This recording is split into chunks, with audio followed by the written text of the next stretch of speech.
전부터 오늘 뭐 혹시라도 지가 뭔 저수지를 간다. 너 무슨 일 있었어? 누구... 오늘 같이 있자! Kali ini Minat akan membahas drama Korea yang berjudul Lovely Runner. Tanpa berlama lagi, episode 7, mari kita review. Dan kejadian sebenarnya dari 15 tahun yang lalu adalah seperti ini. Im-sol melewati perhentian busnya karena tertidur. Padahal Sun-jae ada di sana, tapi Sun-jae kehilangan jejak Im-sol. Dan Im-sol pun diculik oleh pengemudi taksi. Meskipun ketakutan, tapi Im-sol mendapatkan kesempatan untuk kabur. Begitu lepas dari ikatannya, Im-sol segera berlari dan si penjahat pun mengejar Im-sol dengan mobilnya. Sun-jae dari kejauhan melihat Sol yang sedang dikejar taksi. Ia berlari dan hendak menyelamatkan. Namun si supir taksi malah menabrak Im-sol hingga Im-sol jatuh ke dalam waduk. Sun-jae segera menolongnya, namun ternyata si penjahat kembali lagi. Ia berusaha melukai Sun-jae juga. Perkelahian pun terjadi. Beruntung ada mobil patroli polisi di sana, dan si penjahat pun akhirnya bisa ditangkap. Dalam perkelahian tadi, jam tangan Sun-jae rusak. Sun-jae merasa bersalah amat sangat dalam pada Im-sol. Dan kembali ke saat ini, Sun-jae hanya menemukan payung kuning milik Im-sol. Segera mencarinya di rumah, namun Im-sol tak ada di sana. Dan Im-geum mengatakan jika Sol berpesan untuk melakukan segala cara untuk menghentikannya jika ia ingin pergi ke waduk. Sun-jae pun segera pergi ke waduk dan mendatangi kantor polisi sekitar. Tapi mereka seperti biasa tak percayai kata-katanya. Sebelum Sun-jae datang ke rumahnya, Im-sol menyadari jika taksi yang ada di hadapannya kini adalah penjahat yang menculiknya. Im-sol pun segera kabur, namun tetap saja ia tertangkap. Im-sol harus bisa membalikan keadaan karena ia sudah tahu kejadiannya. Ia pun segera kabur dari sana, namun Im-sol cerdas. Im-sol juga mengambil kunci mobil dari si penjahat. Namun ternyata si penjahat memiliki mobil yang lain. Im-sol pun lalu melewati jalan yang tak bisa dilalui mobil. Im-sol terus berlari dari kejaran si penjahat. Namun rutenya ia ubah, yaitu mendekati kantor polisi. Tepat saat itu Sun-jae melihat Im-sol yang berlari. Namun Im-sol sudah tak kuat untuk berlari. Ia pun pasrah dan untungnya mobil yang datang adalah milik ayah Tae-sung. Dan Im-sol pun akhirnya selamat. Lalu tiba-tiba jam tangannya bercahaya lagi dan Im-sol kini ada di sebuah kerajaan. Sedangkan Im-sol yang berusia 19 tahun bahkan tak mengingat Sun-jae. Im-sol sudah kembali ke tahun 2023. Takdirnya berubah lagi. Kakinya pun baik-baik saja. Sun-jae tetap menjadi seorang idol yang sukses dari grup Eclipse. Im-sol teringat janji dengan Sun-jae, namun ternyata tempat time kapsulnya sudah tak ada di sana lagi. Seorang fans fanatik mencoba membobol tempat tinggal Sun-jae. Dan Im-sol yang kebetulan ada di sana pun ditangkap karena baju Im-sol sama dengan wanita itu. Diketahui Im-sol kini bekerja di perusahaan produksi film.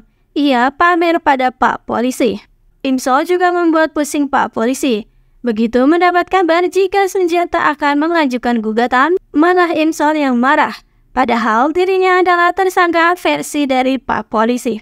Im-sol kini bukanlah fans Sun-jae. Seisi kamarnya juga sudah berubah dan ia pun kehilangan jam tangan Sun-jae. Malam hari Im-sol bermimpi aneh. Sebuah kejadian bersama dengan Sun-jae yang masih tak jelas ceritanya. Perusahaan produksi Im-sol mengajukan proyek drama untuk Sun-jae. Namun naskahnya sungguh cerita yang terlalu di luar angkasa. Jadilah Sun-jae menolaknya. Tak lama asisten datang dengan heboh. Mengatakan jika stalkernya itu adalah pekerja di perusahaan film naskah yang Sun-jae tolak itu. Wanita itu pasti ingin balas dendam. Im-sol lagi-lagi disalahpahami.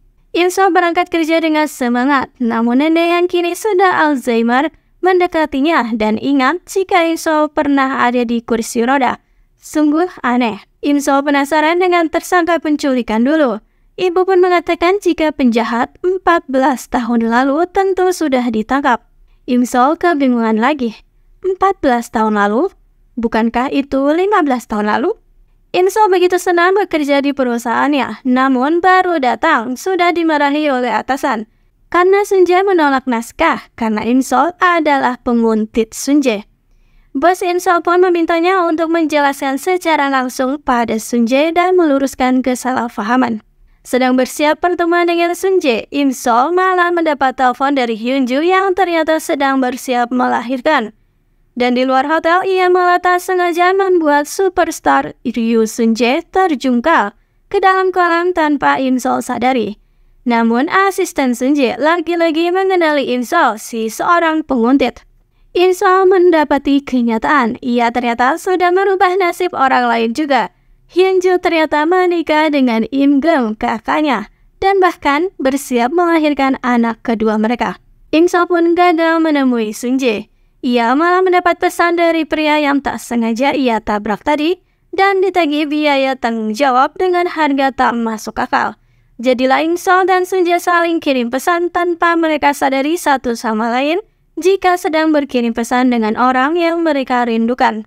Sunjae tak terima karena malah dikira penipu oleh Insol. Jadilah mengirim semua pakaian basahnya. Foto Sunjae yang basah kuyup bahkan sudah menjadi sebuah artikel. Sunjae begitu kesal dan meminta penguntitnya untuk digugat saja.